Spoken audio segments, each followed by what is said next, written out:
I don't have something brand new to share today. Again, most of the time when I come these days, I'm saying the same thing because it's like we often find ourselves going back over things that we have looked at before. But I really appreciate how our Father always gives us sometimes a different perspective, sometimes a different emphasis that helps to lift our spirit and to lift our understanding. And, that's really all we ask for day after day, week after week, because there's a verse in the Bible that says there's nothing new under the sun. And that's true in a way, but there's also a verse that says that every scribe that is instructed for the kingdom is like a man that brings things out of his treasure, both new and old. So, everything is a little bit relative. You have to understand what it means in context. So, there's nothing really new, but God brings old things to us with new insight, new understanding. I suppose that's the way to explain it. Anyway, today I want to entitle my presentation The Ultimate Why. The Ultimate Why. I thought about my topic quite a bit. I tried different titles. Sometimes, well, not sometimes, maybe all the time, the title you give to a presentation is important because sometimes the very title is helpful in getting people to understand what it is you really want to say. And so I tried different titles, and finally I ended up with this, yeah, a little awkward type of title, but I think it's important. I've entitled this presentation, The Ultimate Why. Now, just to give us a little bit of context to my title, I think one of the first questions that any child ever asks, maybe I'm wrong, but as far as I can remember, I've had 4 of them. And I grew up in a family of 10 children. I was number 3, so most of those who came afterwards, I watched them from the day they were born. I observed how they grew up, and I think one of the first questions that a child ever asks is why. And then as they grow older, that question becomes their go-to. Anytime they find themselves in an unfamiliar situation, they will drive you crazy. Why? My youngest child, Annelie, when she was a little girl, I used to hide from her sometimes because she loved to hang around me, and she was just why. Sometimes I wanted to work, and she wouldn't give me a break with those why questions. Sometimes I literally ran away and hid from her for a while she searched, just as a kind of game. But sometimes I really had to find a place where I could get away. And I know parents, you're familiar with it. All the children like to ask questions, but there's that one sometimes who just sticks on, and they pester you with that why. And Daniel's little boy, Zane, he has a touch of that as well. Anyway, but it's interesting because the question why is one of the great fundamentals of human development. We ask why, and it's an indication that we have a desire to grow in our understanding of things. So as we grow older, we modify the question sometimes. Sometimes we don't just say why. We might phrase it a little more in a more complex way. The scientists are very good at this, giving complicated statements to deal with very simple ideas. But the ultimate thing is that everybody wants to know why.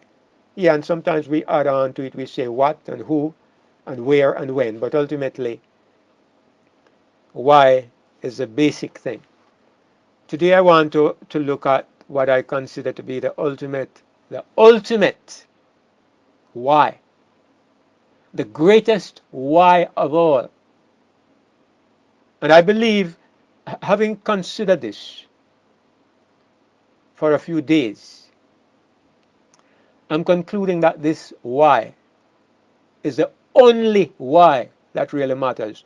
That this why is the why that answers all the important questions of life. So I'm going to go to my slides, my images, my slides, and I'm going to use it, as I often do, as I like to do, as a basis for what I want to share this morning. So let me go ahead and share my screen.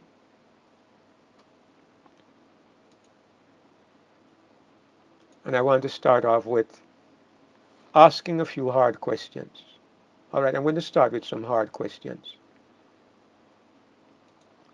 And I'm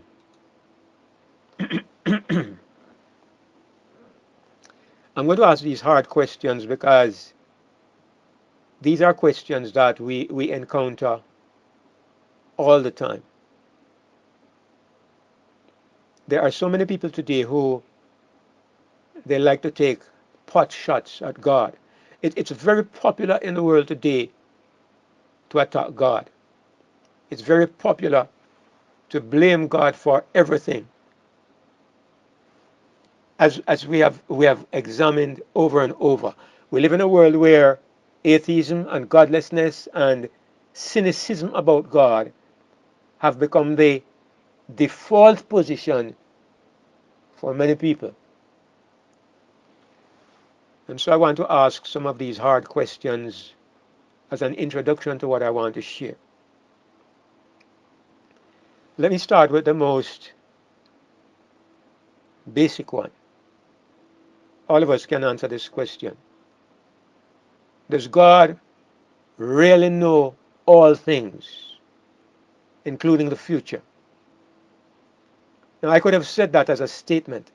I could have said God really knows all things.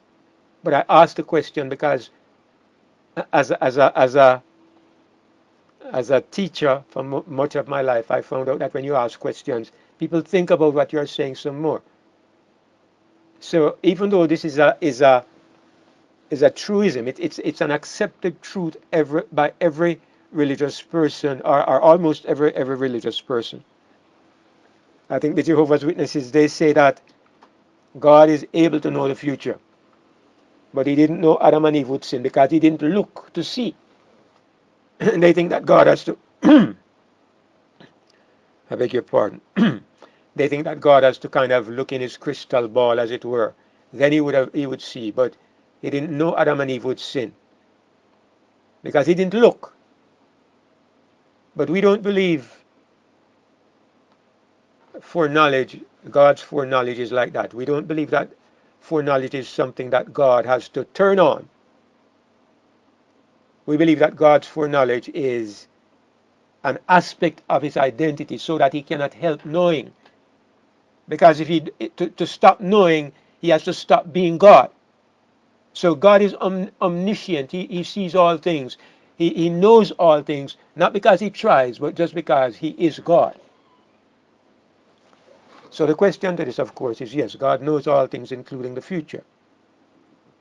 So the question that I have on the left here is, of course, the question that the cynic, the cynic will ask this question. When I say the cynic, I mean the person who he's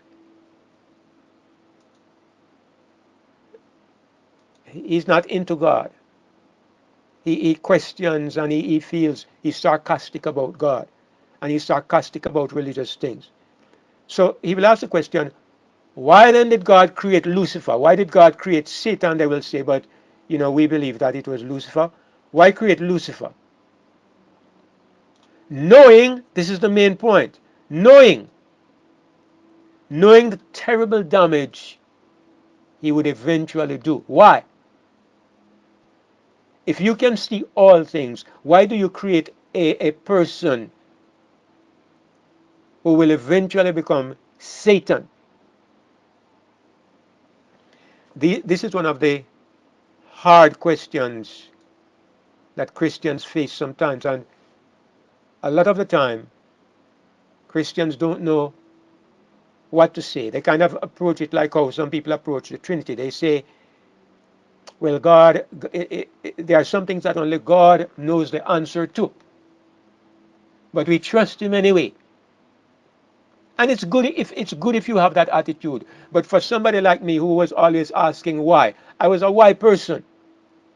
I even wanted to know when I was a child, I wanted to know, where did God come from? Why did God create me? I built all kinds of fantasies in my mind to try to answer those why questions. For somebody like me with a mind that desires answers, to tell me that God knows best and to leave it there, it's very unsatisfying. I would like to have something better to give to those who are skeptical of my faith. See, the Bible tells you clearly. It says that it says of the devil in Ezekiel 28, verses 14 to 15. You are the anointed cherub that covereth. You are the angel who covers. And I have set thee so. God says, I have set you, I have given you this position. I'm going to paraphrase, okay? We can all read it on the screen. I'm going to paraphrase. I don't want to read twice, so let me go ahead and paraphrase. You were upon the holy mountain of God. You have walked up and down in the middle of the stones of fire. Here's the point. You were perfect in your ways from the day that you were created, till iniquity was found in you. So, you know, here it says that God created this angel, and he was perfect from the day that he was created. But then there came a day when iniquity or sin or wickedness was found in him. So, we will always say, notice that it does not say that God created him wicked.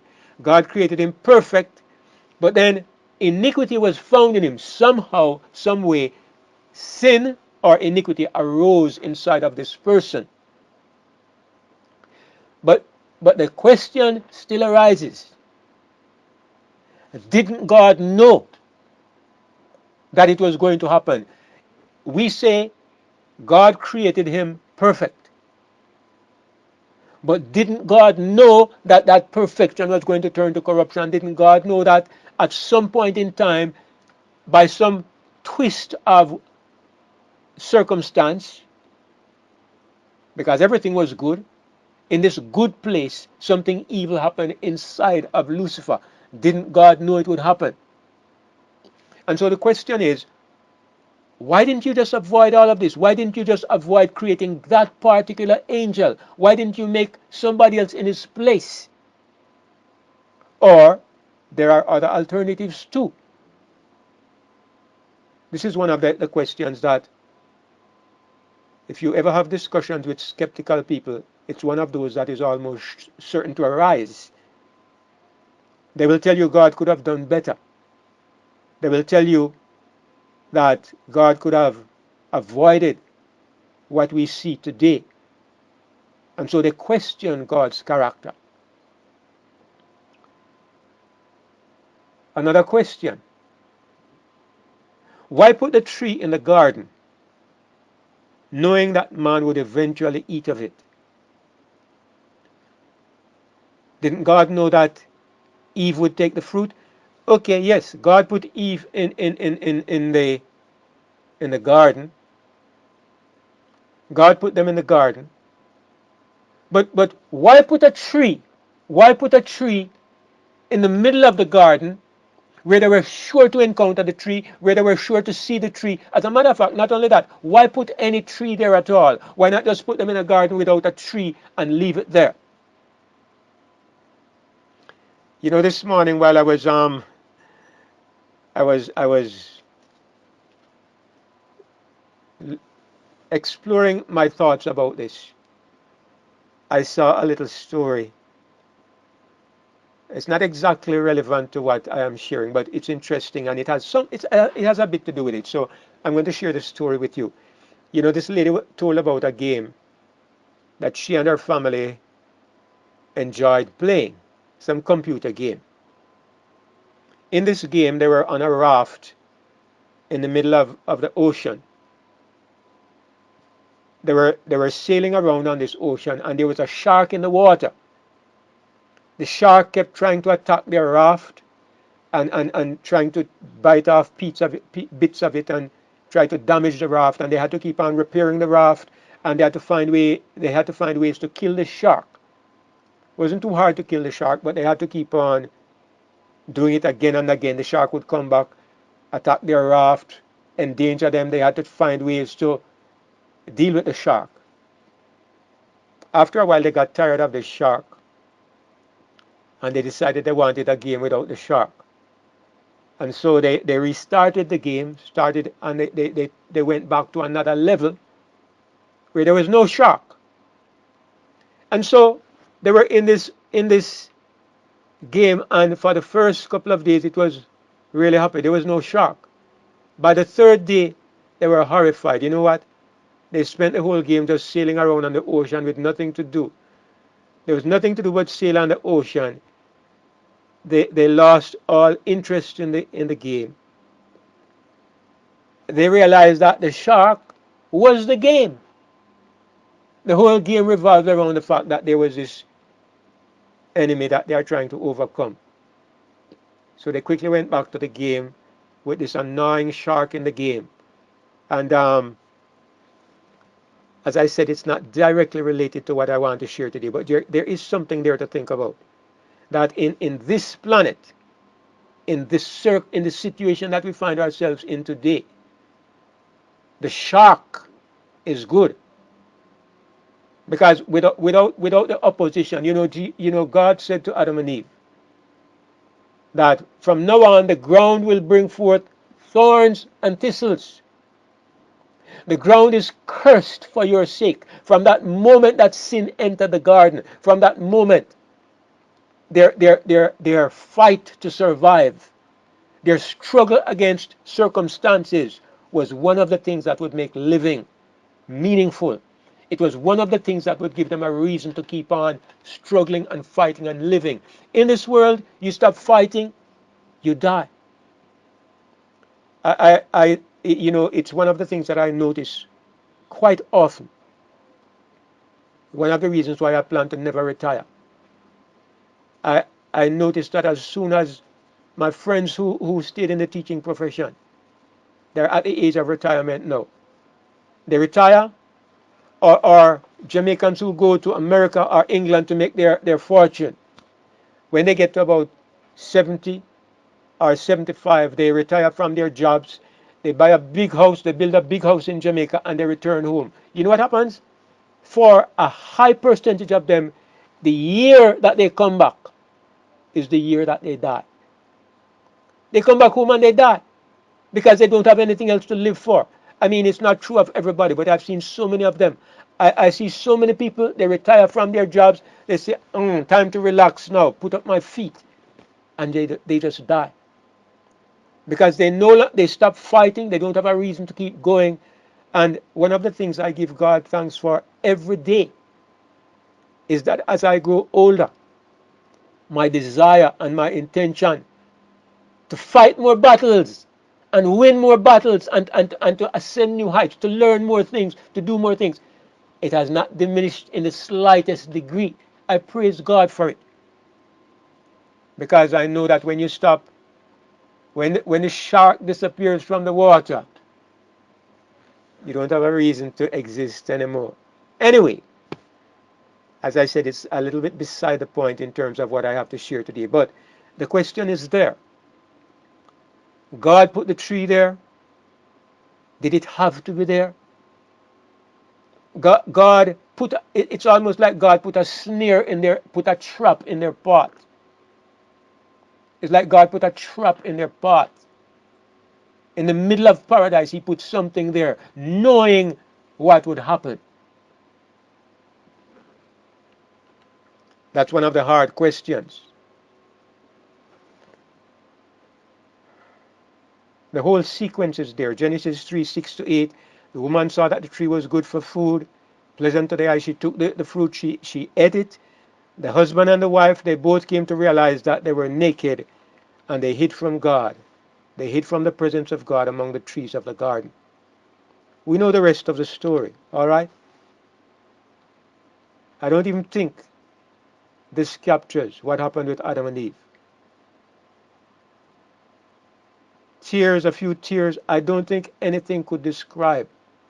There's a poem I read once, it starts like this.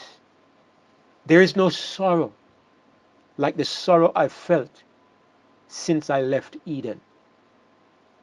One line of a poem. There's no sorrow like the sorrow I felt since I left Eden. None of us have ever been there. We can't imagine it. But I suppose when Cain killed Abel, they felt something worse. But can you imagine what it was like that first day out of Eden? Or maybe the first week, because sometimes on the first day, the shock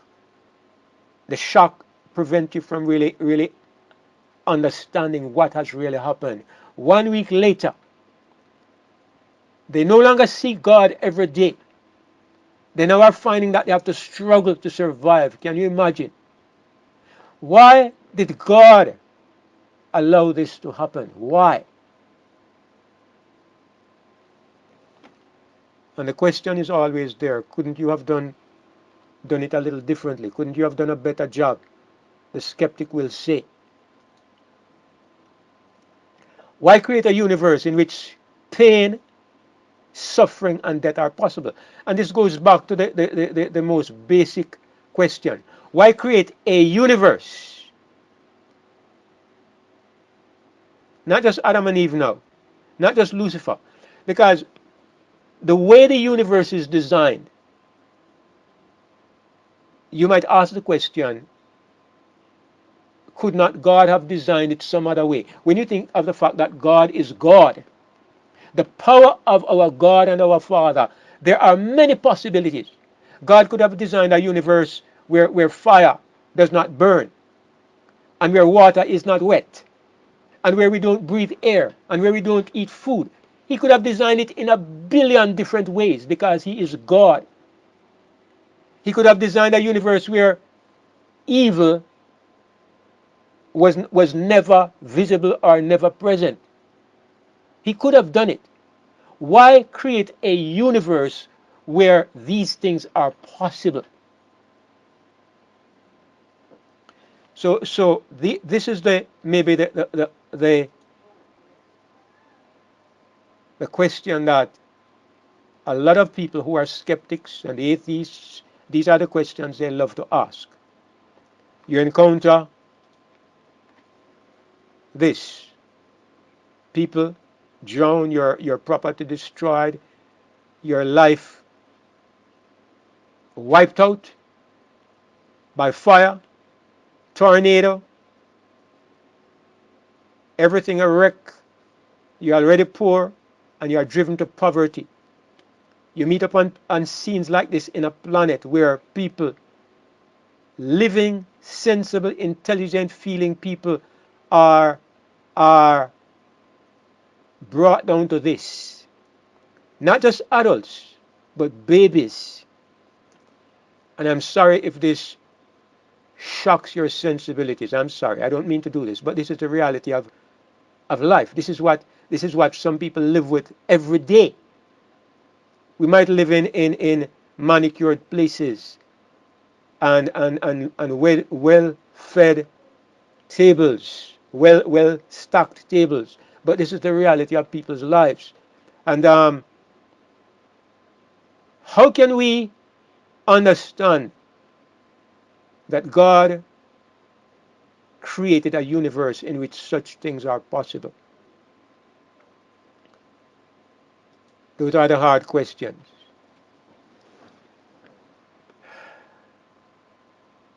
Maybe, not maybe, it's these kinds of questions and these kinds of perspectives that cause people to label these things as acts of God, you know.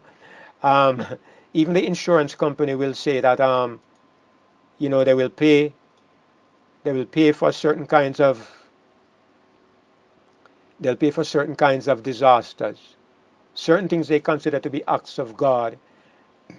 And when something is an act of God, they treat it differently than when it is something that is caused by human interference, human involvement, and so on. Police, the insurance company, people in general, you know, they regard they regard these things as actions carried out by God.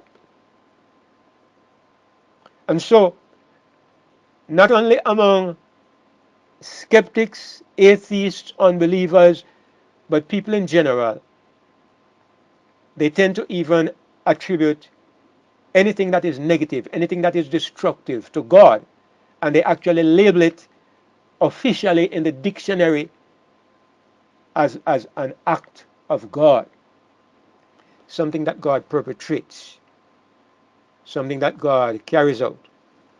So I'm really asking those underlying questions. Why? Why did God design a universe? Why did God design a world like this? Why did God design what seem to be traps for the human race and even for the universe in general?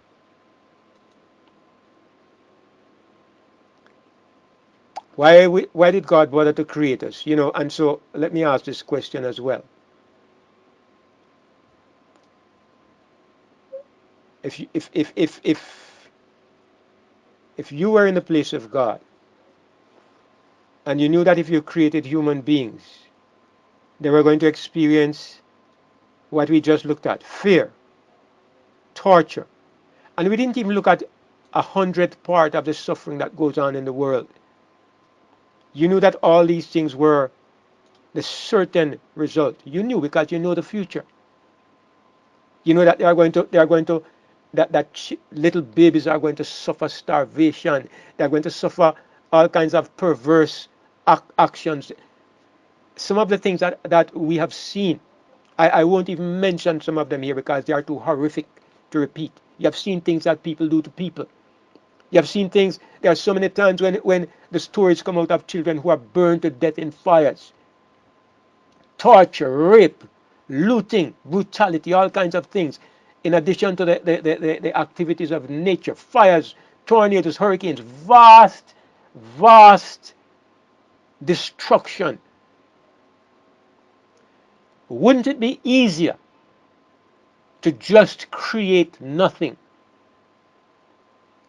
If you were God, and you even say that there are circumstances that make it necessary that these things happen in creation, wouldn't it be better to just never create at all and leave things the way they are than to create a universe which is exposed to these kinds of things? And well, there's a verse that probably doesn't, it's not related to what I'm saying, but I'm going to read it anyway because the principle in it is the same that I would encourage us to think about. It says in Hebrews 12 and verse 2 that we can look to Jesus, the author and the finisher of our faith, who, because of the joy that was set before him, something was set before him, a great joy. And because of this, he decided to endure the cross, despising the shame. In other words, what this verse does is it puts two extremes before us. It's not related to what I'm saying, but the principle is what I want us to look at. There was before Jesus a prospect of great happiness. And this prospect of great happiness was so great and it meant so much to him that he decided to bear whatever it took in order to obtain that joy. In his case, what it took was the pain of the cross, the suffering of the cross, and the shame of the cross, and the scorn, the contradiction of sinners against him. And he endured all of this because he was living for the joy that was before him. So what I'm doing, I'm asking you to consider this principle because I believe this is the principle that God was faced with. This is the principle that can explain why did God go ahead and create, knowing the terrible suffering and the trauma that would come as a result of this creation. Let's continue and it will become more clear. Now here are the options that God had. None of us is omniscient. We don't know everything, but we are able to analyze things based on the intelligence that God has given us. All right, we are still very limited, but let's do the best that we can. What were the options that God had? Number one, everybody will agree with this. This was always a possibility. God decided to live alone forever. Let me emphasize the word alone. Live alone forever. And what does he have? He has eternal peace. You know what God has? God has a little boat on the ocean sailing around and around and around. No peace, no shark, no problem, no shark, no problem. How would you like to live in a boat on an ocean forever? Where you never have any problems and you have all the food you want and you sit down and eat food and sleep and sail and look at the sea for the rest of your life, which is eternity. How would you like that? Wouldn't you like to have just one little shark in the water annoying you sometimes rather than to go through that concept of life? None of us can pretend to see inside the mind or the heart of God. But we do have something. We do have the revelation of God through Jesus. And what we know is that God is a person as we are persons, and that God has a heart and feelings and attitudes like we have, because he did his best to teach us these things. This God had an option. Option number one, stay alone forever. You will always have peace. You will live in a universe of peace. Tell me something. Which rational person would have made this choice? I would have said this would have been the greatest torture, the greatest injustice of all, for me to put myself in that place for eternity. That doesn't make sense. No person who is rational and who is, our own inventiveness, our own desire to see things happen are a reflection of the God in whose image we were created. We were made like him, and so we can get an idea of how God is because we can see ourselves. That's the option that was before God. Live alone forever. That's number one. Number two, here's another way that God could have solved the problem. Create, I say robotic beings. I could have said robots, but let me say robotic beings. Not capable of rebellion. Here you have again guaranteed peace. Right now, these days, they're talking about making AI, artificial intelligence. And one of the things in the back of people's minds is, can artificial intelligence become self-aware and develop to the place where it begins to take over from humanity? I myself don't believe that. I don't believe man can ever create something that is truly self-aware. Artificial intelligence, whether it's a robot or an android or whatever man is able to make, will always be simply responding to information. What these present day scientists don't consider, and what they cannot consider, is that man has a spirit. The difference between living and non-living is always the spirit. And the spirit is not just a collection of molecules. It's not just a database of information. What man can do is create a database of information. It can create a database that begins to add to its information, so you can have a highly informed robot. You cannot have a living robot. Only God can make life. Only God can create a spirit. So God could have created highly informed population that was still robots, still robotic. And if there were robots, they could never think beyond a certain point. They could never think in a negative direction because they are programmed in such a way that that can never be. In this way, God would have guaranteed peace. All right, two ways to have peace. Two ways. Number one, God stays alone forever. Stay alone forever. You have eternal peace. Number two, God create robots. Guaranteed peace. No murder, no killing, no tornadoes, no hurricanes, no Satan, nothing. Peace. You know what I want to compare this to?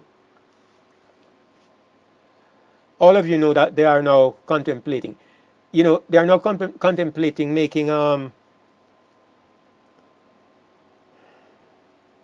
female companions. Someday they hope to be able to make, well, I guess male too, right? Maybe it's more interesting for men. They're hoping to be able to make androids, which are robots that may have synthetic human bodies that can act as companions. Females, of course, for the men, and maybe males for the women. They hope to be able to do this someday in such a way that they become even sexual companions. The dreams of humanity are on the border. I don't think on the border of lunacy. They're at the place where they're about to rebuild the Tower of Babel. They're about to rebuild the Tower of Babel, or they're not about to. They are in the process of rebuilding the Tower of Babel, and it's very sobering. But if you, I saw a video where there's a certain gentleman. It could have been in Japan or one of these Asiatic countries. They're making these sex dolls now. They're not yet Android. They can say basic things like, "Hello, how are you today? How are you feeling? Would you like a little?" They can speak, but they can't move about. Okay, and men are buying these sex dolls that have been made with the female parts. And there's a man who has married one of these dolls. I saw a video presentation with it, and the rest of us, we know that this fellow is sick in his head, right? He's sick in his head. The thing is that what can you get out of a doll who just parrots what you want to be said? What satisfaction can you have? You are mentally unbalanced, and the time is coming when you are going to be at the same intellectual level as that doll, which is at zero. You don't grow, you don't develop, you have no companionship in that kind of situation. It is sick people who desire that kind of companionship. If you look at option number two is bringing God down to the level of those sick people who find fellowship and enjoyment in mindless companionship. Neither option number one or option number two makes sense if you are an eternal being. You live alone and you live forever. And you look at the options before you, and here are one and two, and none of them is acceptable.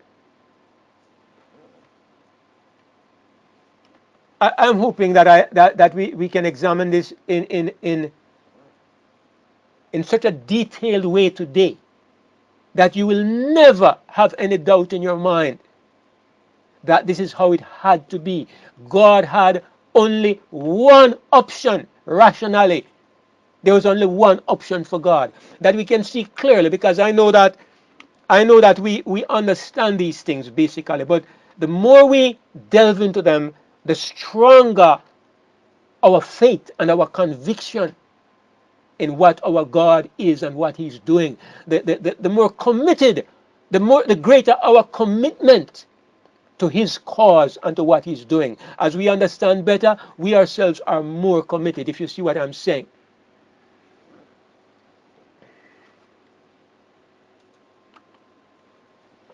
The third option, to create free, intelligent, now, not just intelligent, because you can create robots who have some kind of intelligence, but the key is you create free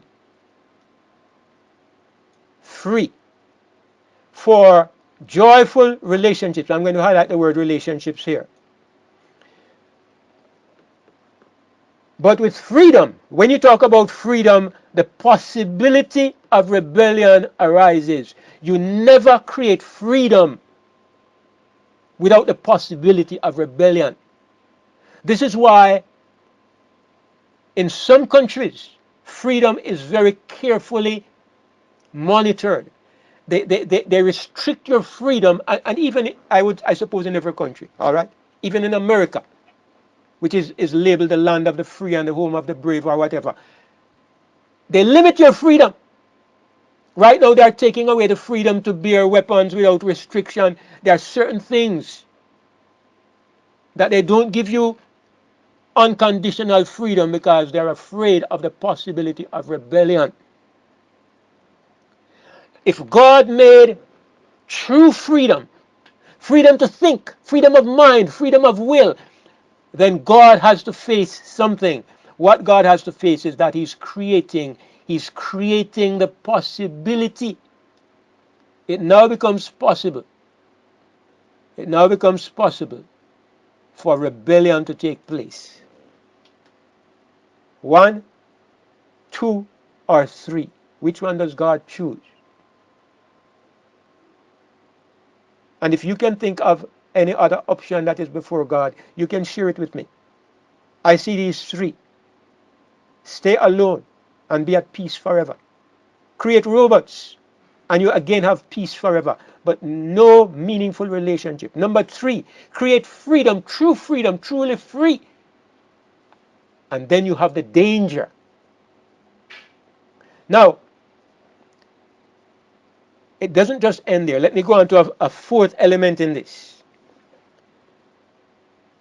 Allow rebellion to arise. Demonstrate or to show what freedom without God. Let the universe see what freedom without God is like. And you end up with a universe that is inoculated forever. I'm using that condemned word, inoculated. But I'm using it in a way that you can understand. You know what it means to inoculate something? It's from the vaccine idea, okay? You inject something into the person that is evil. And this evil thing that you inject into the person creates a protective system so the person is protected forever. In theory, that's what it should be, okay?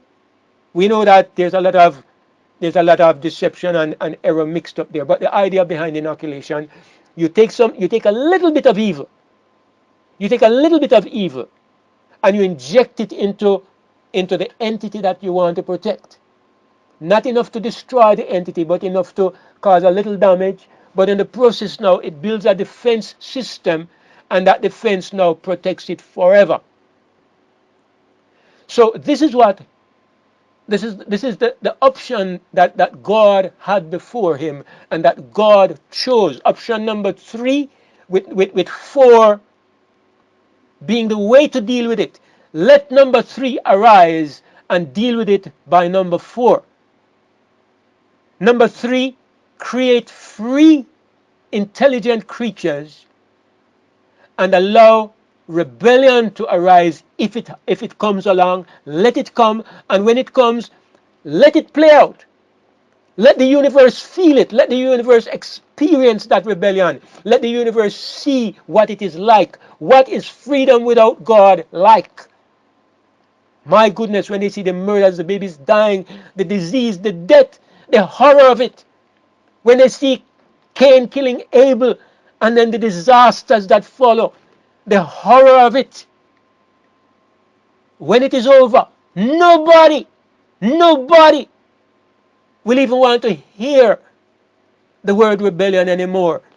They will, it will be avoided like the plague. Not because somebody warns them against it, not because somebody sets a barrier, but because their own hearts and minds have seen, they have seen for themselves. God finds a way to no longer be alone forever, and yet to have what he must have, and yet without the rebellion, without the shark constantly in the water. He finds a way to settle the problem, but it requires a time of trauma. We just happen to be in that time of trauma, brothers and sisters. For me, 6,000 years has been forever. I've only been around for 72 of those years, but I imagine the universe might have existed for 1,000,000 years before that, or maybe much longer. I am just at a little spot in time. I happened to enter the scene at this place in time. And I consider myself privileged, because I'm one of the actors in this great drama where I'm helping to settle this question for the universe forever. I'm in the middle of it. I'm feeling it. I'm experiencing it. I'm seeing what freedom without God is like. And every time you see those lunatics on the street parading and going around and displaying themselves and exalting humanity and exalting Satanism and criticizing God, know that they are simply a part of the process. It must take place. It must happen. And so we don't complain. We stand up with our God and we stand on his side. And we fight, because it is our battle as much as it is his battle. And we know it had to take place. There was no other way. Because none of us in God's place would have chosen to remain alone forever. It does not make sense. None of us would have chosen to remain alone forever. So God had to allow it, had to deal with it and settle it forever. A universe of beauty and peace for eternity. Why? Because of the darkness that went through before. It makes perfect sense to me. And I hope the rest of us can see that as well. And yet, I still haven't come down to the ultimate why. And I'm going to come to the ultimate why now. Why? Why? What is the ultimate why? Why? Why? What can we deduce from all of this? And here is the answer. In all of this, and here's the point that we know, but dear Father, I hope we can get it with the impact that it deserves to be gotten with. Why did God create after all? What did God want after all? Why did God think it was worthwhile to go through all of this? For what purpose? Now, when a man wants to be entertained, you know what he does? He goes on the street and he looks for a prostitute. When a man wants to be contented and happy forever, you know what he does? He starts looking for a woman to be his wife. He starts looking for somebody that he can have a relationship with. God did not desire entertainment. If God had desired entertainment, he would have built a little video game with robots running around. He'd have built something that he could manipulate and play with, a robotic universe.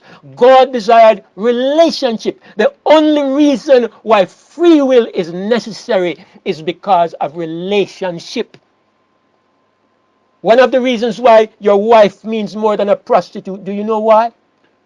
Because you pay a prostitute and she does anything that you say.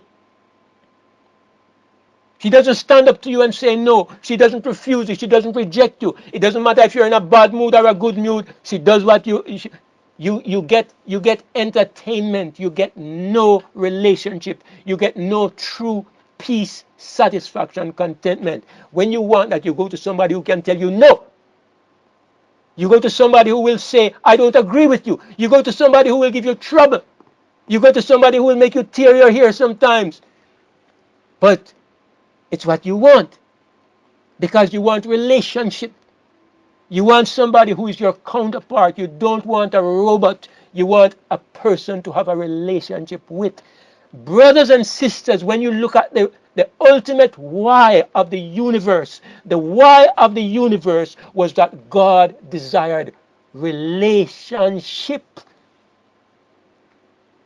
That's why we had to have free will. There's no relationship without free will. True relationship means that I can say, no, I don't want you. That is why all the people who reject God and they're out there doing their own thing, they had to be free. A relationship with God that is not based upon, I want you, means nothing. That could never satisfy God. So God made everybody free, free to spit in his face, free to crucify his son, free to pervert his creative ways, anything they want to do, because that freedom is the only possible way in which they could ever become the counterparts of God, capable of true relationship with God. I always have known that relationship is key, but I never saw before that it was the whole reason for the universe. It's the whole reason for the universe. Let's get the perspective right, brothers and sisters. We were not created so we could seek God. We were not created so we could need God. We were created because God needed us. It's mind-blowing, and yet it is true. God did not create us for entertainment and then says, okay, come on, seek me, seek me.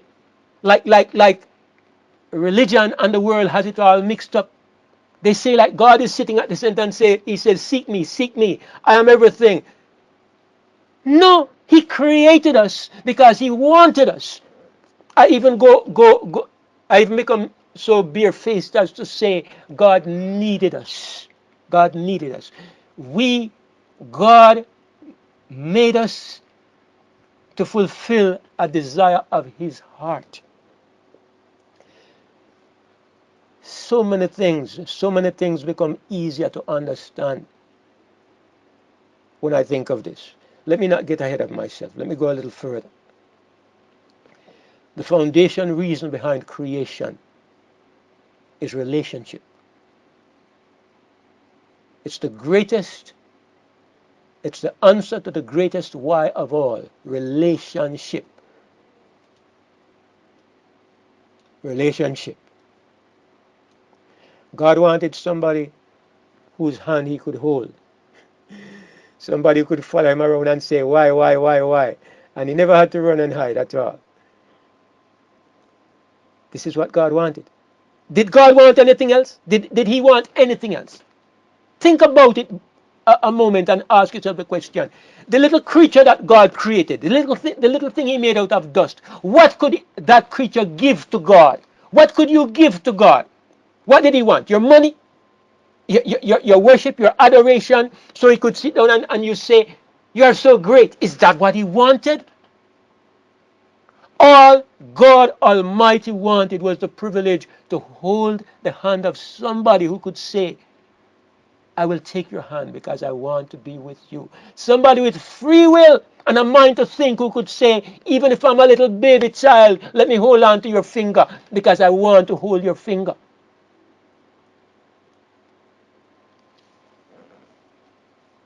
This is what God really wanted, nothing else.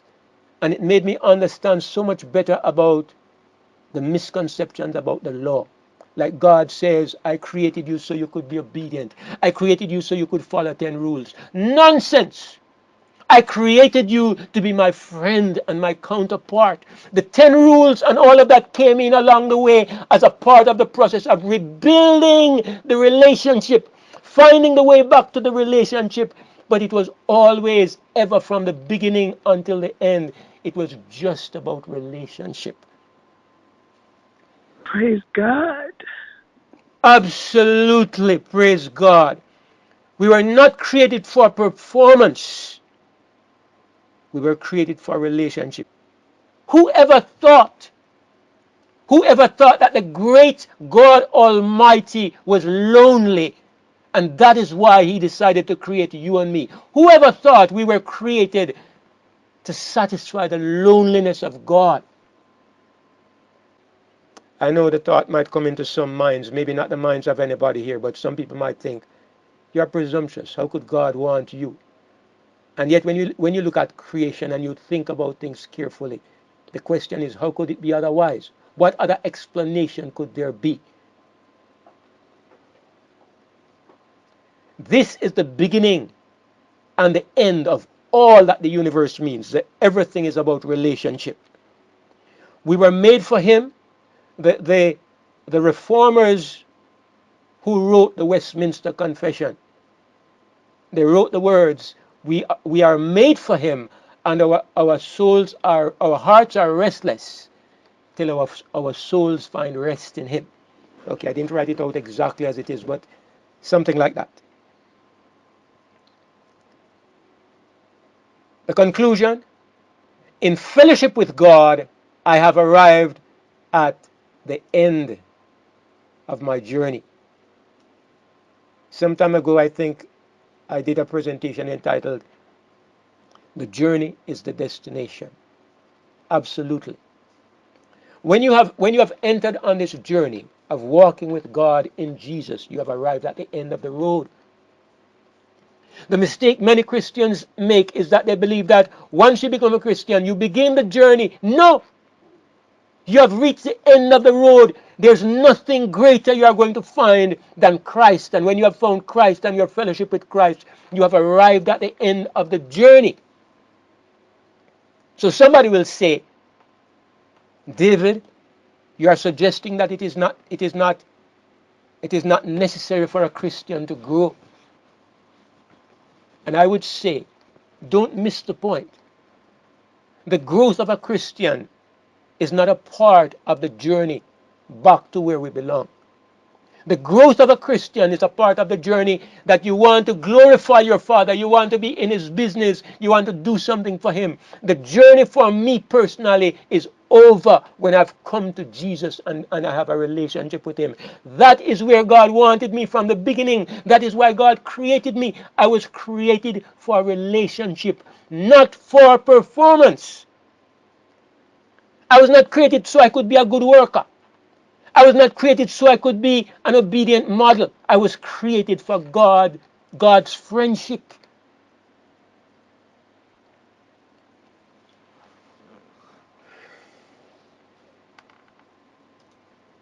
I hope that by the grace of our Father, I can get my feeling across. And sometimes I feel like I'm not getting across as I should, but I hope that you can understand. This is why when you read the story of this woman called Mary, one of those stories in the Bible that at first seems so challenging. Every time I read it, no matter how many times, it's challenging because you wonder, what should poor Martha have done? Somebody has to feed the people. Well, it's like Jesus is saying, let them go hungry. Let them go hungry. You, Martha, come and sit down with your sister Mary at my feet. And I tell you something, if Jesus ever came to my house and I found my wife busy in the kitchen, I would rebuke her soundly. Let us all go hungry. Make everybody sit down and listen to Jesus. Let us sit at his feet. This is not the day when you're going to be feeding people. Something greater and better and more important is here today. Leave the kitchen and come sit down. Poor Martha was a good hard-working sister. But her relationship with God was not as good as it could have been. She comes to complain that her sister is not helping her. She wants her sister to get up from Jesus' feet and come help her in the kitchen. But Jesus answered and said unto her, Martha, Martha, you are careful and troubled about many things. No wonder. When we're not walking with Jesus, yes, we have a lot of care and troubles. But one thing is necessary, one thing is needful, and Mary has chosen that one good part, which shall not be taken away from her. One thing is necessary. Why is that one thing necessary? Because when you have found that one thing, you have found the center of the universe. You have found the reason for existence. It's not just your existence, the reason for creation, the reason for the creation of angels.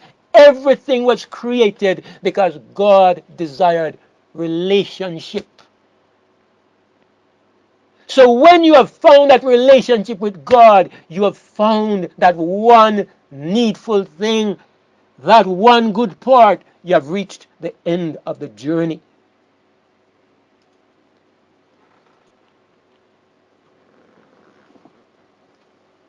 Martha had found that good part.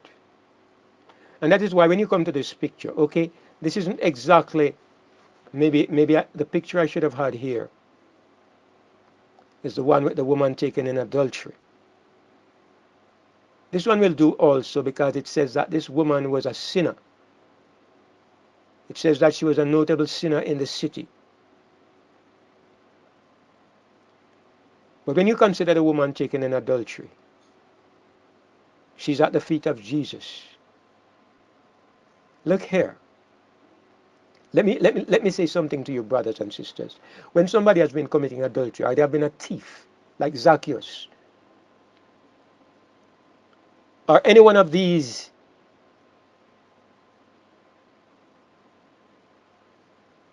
publicly despised sinners who came to Jesus,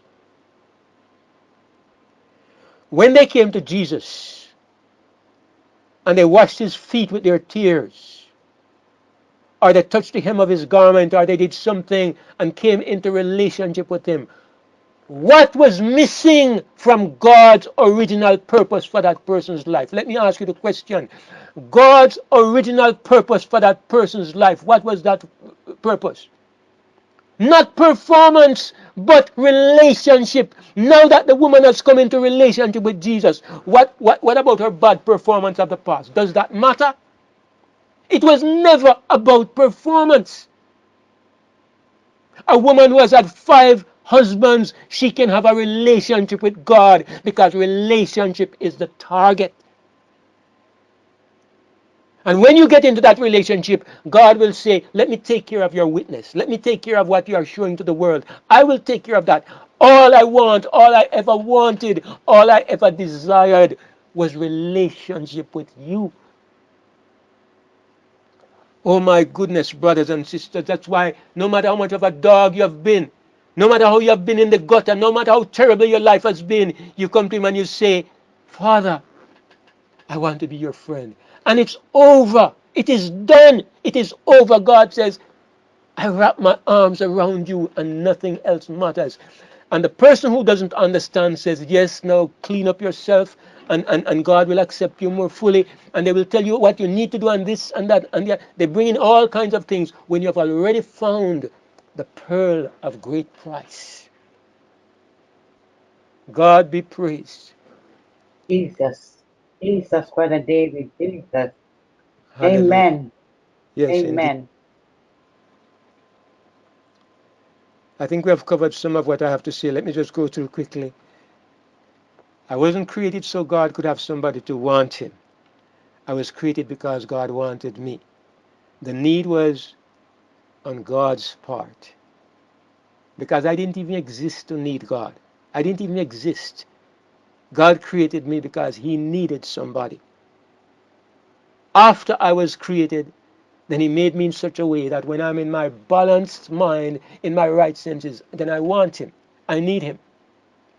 But he didn't create me so I could glorify and boost him and lift him up. No, no. He created me because he needed somebody. Like I remember when I was, I don't know. I don't know what this strange thing is. I was about 25 and I heard my brother was married and he had a son. And I heard his son come to him and say, Daddy, can I have something? I don't know. I've never heard any man say this before, but when I heard that little boy say, Daddy, something moved inside of me. I was about 25 at the time, maybe, or 24. And something moved inside of me, and a, a question came to me. Will I ever have a little boy to call me Daddy like that? I never knew there was a father instinct inside of men. I never knew. I know I heard a little boy say Daddy, and something inside of me wanted a son to do what? To give me trouble. All the heartache my children have caused me. Even until today, I still have some heartaches. Why? Was that what I wanted? No, something inside of me, maybe put there by my Heavenly Father, desired a relationship with somebody else, a son of mine. All the trouble that it might come, all the problems, all the challenges, I had to work harder to maintain my 4 children than if it was myself and my wife alone. But I embraced it. I wanted it. We suffered together. We went through trouble, hardship, difficulty, everything together. And what mattered was not the challenges we had, but that we were together. That they could hold my hand and I could hold their hand. And I could feel that they needed me, and they could feel that I needed them. Relationship was what it was all about. I remember when my last I am sentimental. Maybe. I'm not as tough as some people I know, but I remember when my last daughter, my daughter Annalie, we were close, as you can tell. But when she left the home, when she got married and she left the home, you know, all my children were sleeping in one room. So I worked hard. I built a room for my daughter. We built a room. We built a room for for my other son. By this time, Daniel is gone. My wife is quarreling that I'm talking out our private business. But anyway, um, when she got married and she left, I went to her room and I looked in the room that I had built for her, and I looked at the room and I realized she was never coming back home. And I stood at the room door and a few tears ran down my cheek. Why? You have one of the burdens gone. I mean, that a lot of people I know will think, another one off my hands, so now I can go and I have life a little easier. Maybe I can understand God a little better because in some ways I have that kind of heart. For me, the relationship, knowing my children were at home around me, my family is around me, even today, I'm so thankful that every Sabbath evening, this evening, Daniel will be here, Annalie will be here, Dave will be here. It's just because Angie lives in Kingston why she won't be here with her family as well. But every Sabbath evening, they are here, which is one of the reasons I don't want to stay too long on Sabbath. I go play with my grandkids. But the point is, brothers and sisters, what do we get out of it? Relationship. Relationship, that is it. There's nothing more. It's relationship. That's what makes the world turn around. That's what makes us contented and happy. God made us the way He is. And that's what our God wants. That we gather around Him and we sit down and we hold His hand and we enjoy His company and we just bask in His company. And some of us may be a little more stubborn than others, and some of us may be a little tougher in our heads. We take longer to learn, and it doesn't matter because we are His children. And this is what God wanted from the beginning, and it is no different today. This is why when He made a way for us to come back to Him through Jesus. And when we have found that place, we have found the end, the goal of life. I am the object of His desire. So God didn't make the way hard for me. by creating a law so the way could be tough. All of that was a part of the process where he was bringing me back when the whole law system came in. God is not far away demanding perfection. He's not saying succeed or die. What a burden to place upon your children. He made a way to save us that is simple. Just our decisive decision. Not by gradual evolution. Not a hard, long journey. But God says if you will make up your mind and accept what I have to give, my children have made it easy for you. Brothers and sisters, it gives such a meaning to my life. It gives such a meaning to our lives, such a purpose to our existence. And it makes it so very simple because, there's a verse in the Bible that says that the Lord made man upright, but he has sought out many inventions. And I would apply the same thing to the question of our purpose in life. God created man for such a simple, beautiful, wonderful reason, and we have complicated it so much. Our religious forefathers, our religious leaders have made it so complicated what religion was about. Ultimately, it was so beautifully simple. Anyway, I've been overly long today, and I am going to end at this point. My prayer and my hope, really. I feel strongly about what I've been able to share today. I have no idea if what I'm feeling in my heart I've been able to convey it, but I hope and trust that the Spirit of God, by the grace of our gracious, wonderful Father, has been able to bring home to our minds the real point of what I've been trying to say today. So I just wanted to reiterate what Ray said about it's a beautiful thing when you see the Spirit taking control of somebody for a message, and that's exactly what we've seen today. Because there was no hint of any COVID or any sickness. The Lord is on fire in you, so that was a blessing. The Praise other the thing I Lord. wanted to mention was that it was funny. My friend was visiting yesterday, and we got onto the topic of this. He's still fairly new in the things of God and stuff, and he was asking questions about, you know, Satan and evil and why, things were created this way. So we got on that conversation, and there must be something, the Spirit of God must be moving upon his people, because I don't think I'm the only one that's been getting this revelation that you just spoke about today. Um, and I explained to my friend, I said, when God created everything, I said, everything that God creates is perfect. There's no wrinkle, but he did something which was give up control and give it to his creation when he gave us free will. When he did that, like you said, he took the risk, or he knew the risk. He knew the result and what the result would be, because it was inevitable. But like you said, the inoculation had to happen in order for, as sad as that was, it had to happen for his ultimate manifestation, which comes, when all this is all over.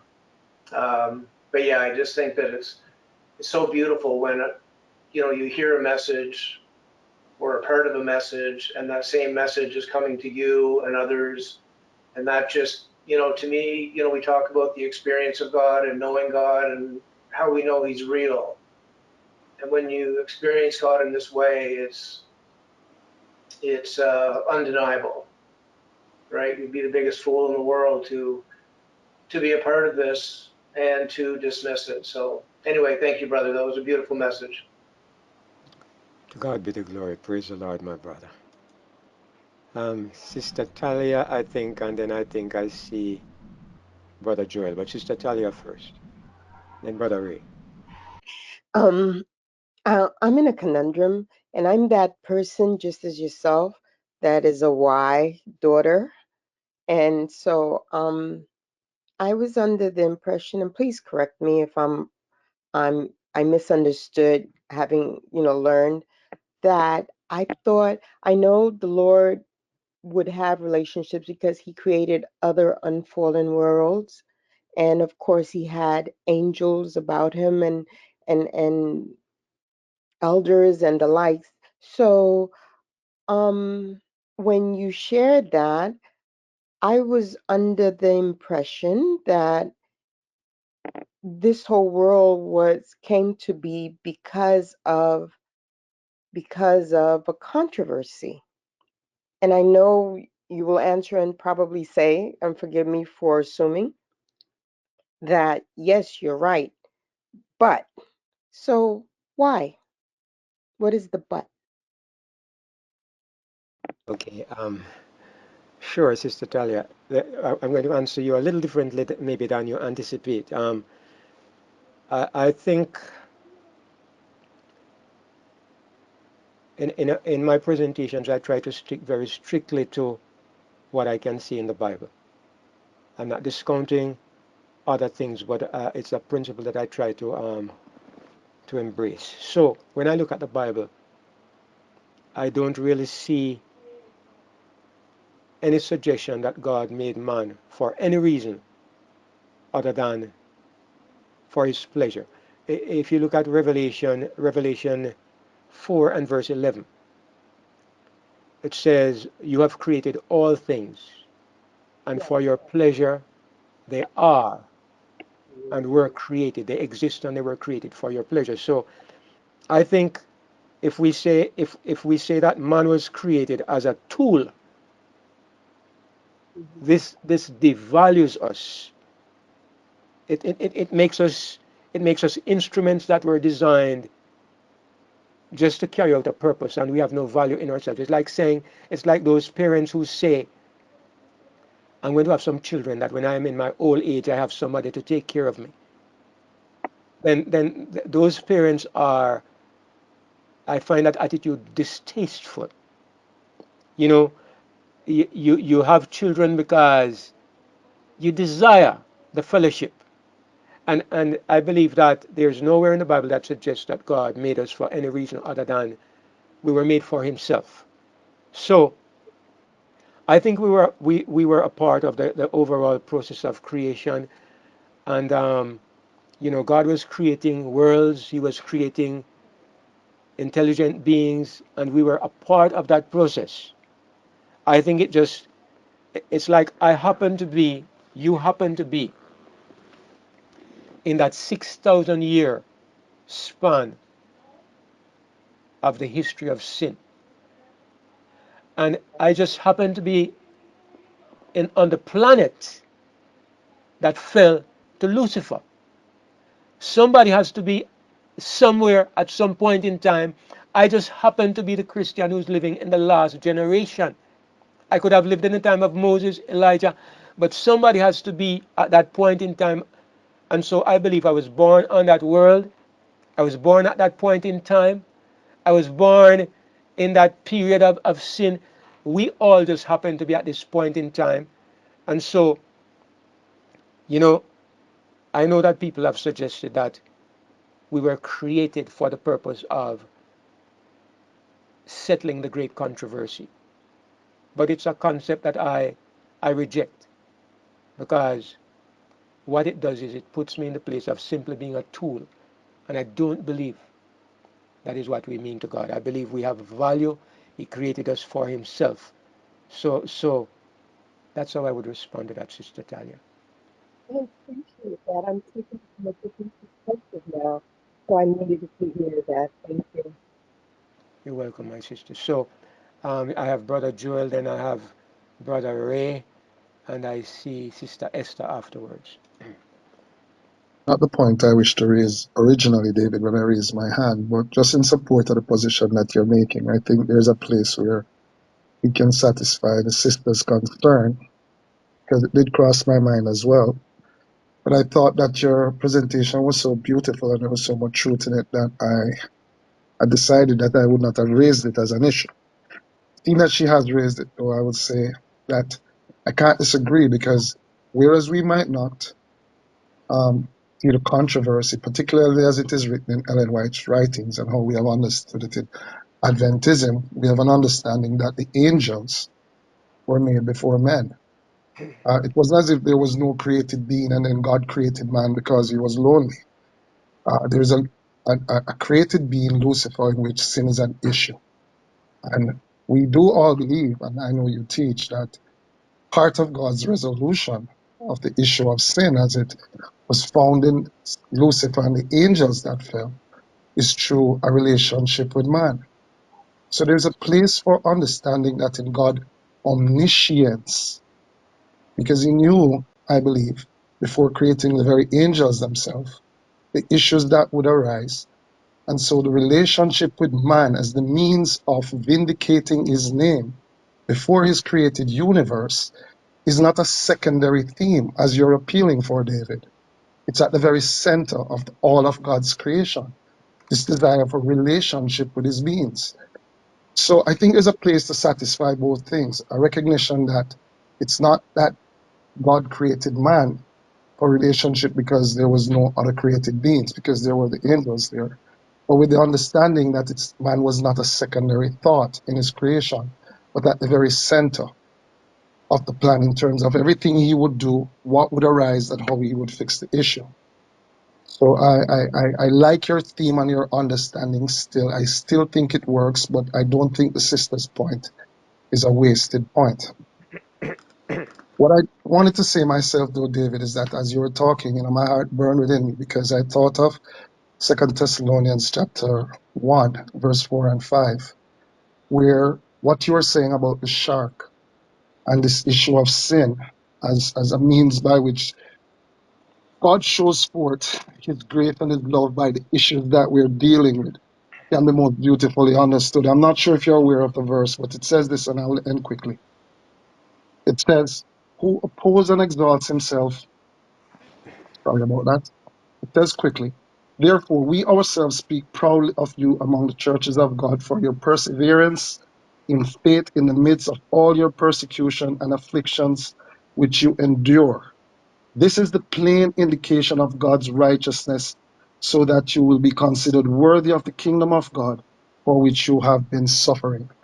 So the very issues that we are dealing with is part, David, of how God in his wisdom has created this whole, how he deals with this whole controversy in allowing free will and the issues that arise with free will, the suffering based on the choices that we make to be dealt with through his grace. That shows such a beautiful understanding of God in affording us all that he wants to give us without denying us anything, with a beautiful plan of grace to bring it all together in the end. And I thank God for that in your presentation. Okay, Brother Joel.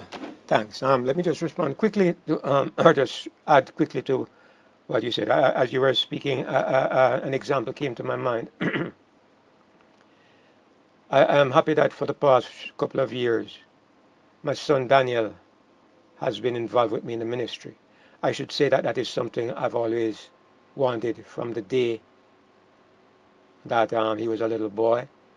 And today he's helping me to achieve a purpose that has been dear to my heart. Yet, I would say that if when I decided to have a son, I said that, the reason why I want to have this son is because I need somebody to help me in my ministry. In my opinion, that would have devalued Daniel. In my opinion, I, I, I, I, I didn't decide to have a son because I needed help. I decided to have a son because I valued the person. I appreciated even the little foolishness he did as a little boy, even the things that aggravated me. I know that people are driven to obtain something, they want to get something out of a person, and so they are obsessed with this goal. I've seen, for example, okay, let me give you another example. I've seen families where the father or the mother becomes so obsessed with the child becoming a success. They drive them to study, they take them away from recreation, they don't have the time to play with them because they want them to succeed. They drive them. And the goal of what they want to see this child become takes over the life of this child. And one of the reasons why I see Sister Natalie, I'm going to mute you for the time being because there's some background noise. One of the reasons for the child's existence becomes to satisfy his parents' ambition. I'm always disturbed when I see this. And it was a part of my life's emphasis that my children would never feel that they were anything but appreciated for themselves. And that is why I can empathize so strongly with this idea that God wanted us for himself. Primarily, firstly.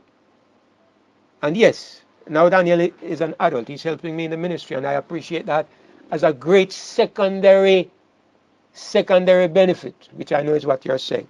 I just want to emphasize that point. God uses humanity as a secondary benefit. But even though God has myriad billions of created beings, we believe. Look, a part of the amazing thing about my God is that his relationship with me is as real as and as close as if I was the only person in the universe. So that for me, that is my emphasis this morning. It's God's purpose for me and for you as people here this morning. I don't care about the angels in my presentation. I don't care about other worlds in my presentation. They have their own value and relationship with God. But my focus is that we have a purpose in our Father's heart, and that purpose is you and me. I want us to see our value in the eyes of God. You and me personally. That's what I am at this morning. That's why I'm saying the ultimate why. Why am I here? Why does God allow this to happen to me? Why all these terrible things around me? The ultimate why is he needed me. He wanted me. Okay, so anyway, just emphasizing a little bit more. Brother Ray, then Sister Esther, then Sister Natalie. Yes, Brother David. God bless you and everyone here in this forum today. The atmosphere that the Lord brought on today is so blessed. It's like what you just presented now. It complements what Daniel presented this morning, and vice versa. So the Spirit is in full power, and I understand. Well, it gave me the thought when Daniel this morning. He illustrated when the little young kids ran towards Jesus, and the apostles or whoever were there said, "Take them away! Don't trouble him because he's doing what he's doing." Jesus says to them, "No, let them come on to me, because whoever comes on to me has to be like these little children." And I understand that to meaning, and correct me if I am wrong. It is that when these kids see Jesus, they see something in him that they desired to go on his lap, and they desired to know who he was. And this meant a world to Jesus because their attention was focused on him. And then it also brings me, because Daniel also presented when the apostles, when Jesus washed the apostles' feet. And this represented to me that he was trying to teach them that they needed to be humble with one another, because if they were humble with one another, then that means that they would enjoy each other's company in his presence like little kids. So I just wanted to share that and thank you and thank Daniel for that. And I'm wondering if this is a proper perspective that I just brought forth. Sure, Brother Ray, I am in agreement with you on this, so I appreciate the thought. Yes, Sister Esther, go ahead. As you were speaking, the thought came to me that God used, when God wanted relationship, he took, he created this plan. He took a piece of himself and he created his son out of that piece of himself. And then he gave him the most dreadful mission. And God God used him in his plan. And he's also used others in his plan. He used the Jewish nation, and he is going to he is going to give rewards proportionate to the use that he made of these people. When I think about it, you're saying that God wanted relationship, but the people, us, that he has um, created for that relationship, he's giving us to his son as his bride, as a reward for his son's um, place in the plan. And we are rewarded in being his son's bride. And the Jewish nation, their names are going to be on the temple doors and everything. And I'm sure that there's more to all of that than what I've ever thought about. But just to think about, what God suffered and what he has gone through and all of this, and the reward that he's going to get, we're going to basically, we're his children and his son. And it's just it's just mind-boggling to me, the thought about what God went through, and how he is going to reward people for being a part of that plan that they didn't choose to be a part of, Yes. but he's going to give us a reward. And I think it's just wonderful. And you didn't mention one thing that as soon as you started talking, it jumped out at me. The reward is a closer relationship. Do you recognize that? The reward that we get is relationship. Exactly. And a relationship without abuse and hang-ups and all of that. Absolutely. No separation. They serve him day and night in his temple. They follow the Lamb wherever he goes. The reward for serving him is that you get the best relationship possible, the closest of all. So that's beautiful. Sister Natalia, or it could be Brother Arthur, I'm not sure.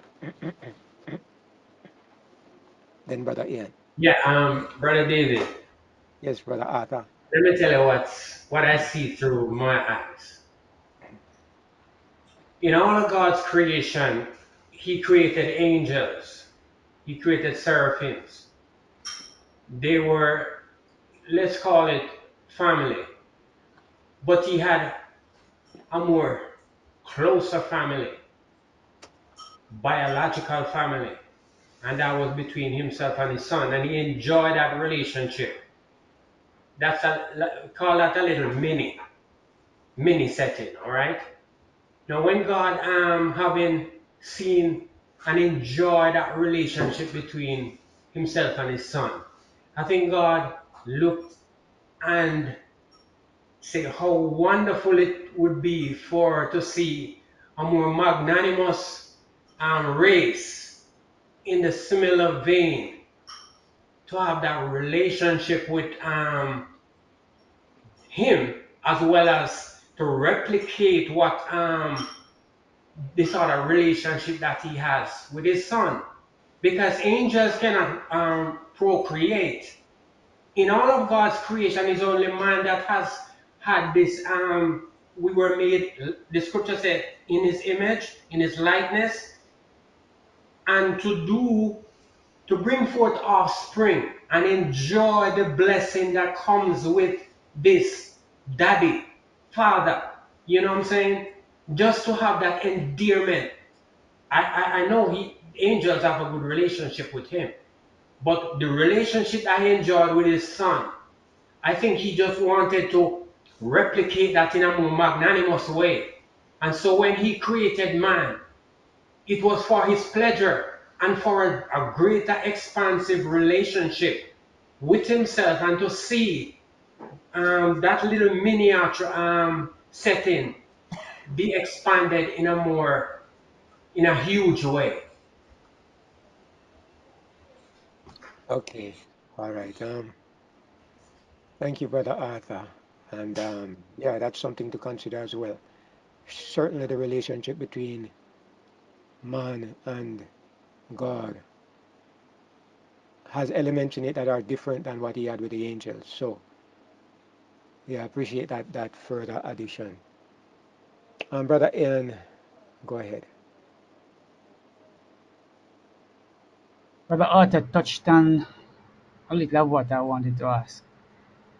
Um, God certainly was not lonely when He created man because He had His only begotten Son, and they had a relationship. I'm sure it was a full love, mutual relationship. So why humanity? Um, he even created everything else through Jesus, angels, worlds, humanity, everything. So why humans? After He had all of that relationship with all of those creatures and all of those worlds, including His Son. Sure. Um, sometimes the principle is what is being emphasized, and sometimes we use graphic pictures to bring out principles, and we look at the details. It's like telling the parable of the family and playing with the shark on the raft and the shark. You look at the principle behind the story, and you don't see the details. In the same way, the whole point of everything, even the poem itself, the poem emphasizes God and an individual. And we know it's not like that. It's God and the universe. So you look at the principle. Does God create? Are we created? Because God desires relationship? Or are we created because God is using us to manipulate the way he operates in the universe or whatever? So that's the fundamental question. So to say that humanity was the reason why he created because he was lonely for humanity, I think it would be missing the point. Because clearly you don't know who God created first and when he started creating. But ultimately, when we look at the question, why did God allow sin?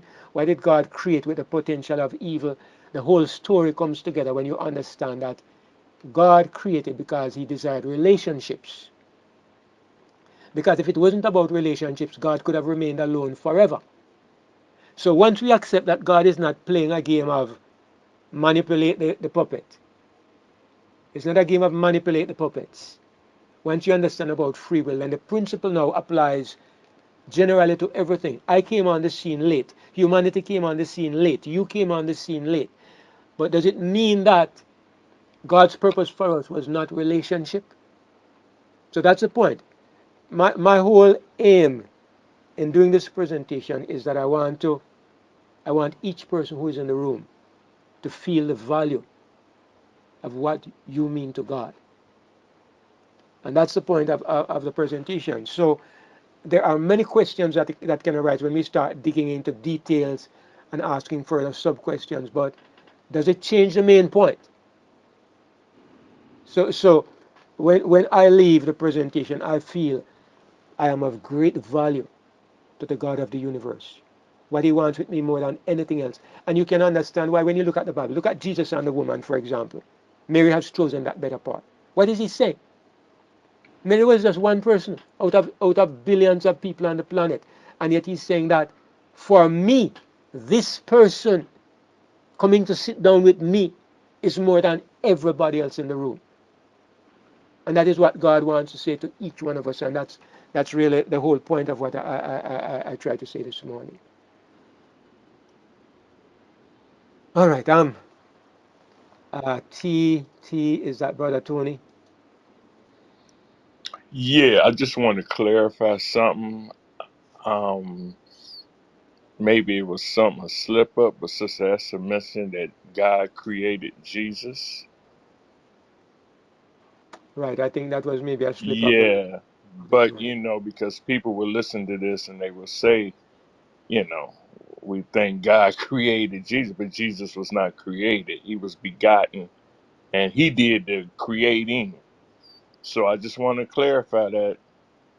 Okay, Brother Tony. Yeah, thanks for the yeah, clarification. Sister Elizabeth, you are always last. Go ahead. Oh, I'm so sorry. Is that not a good thing? I just wait until everybody's finished. I just want to say this that with everything that you have presented today, and as me, God put things in my head in the Bible to go back to. Do you know this is a game changer here? This Praise has God. changed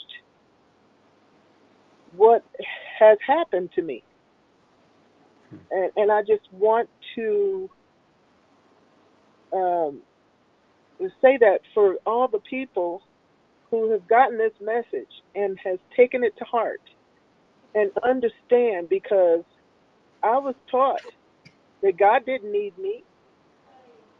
So now that I know that he made me in his image and that he was lonely because we get lonely and that he needed me and that he wanted us, it has changed my whole perspective on some things and has softened me even more. I just want to make that statement.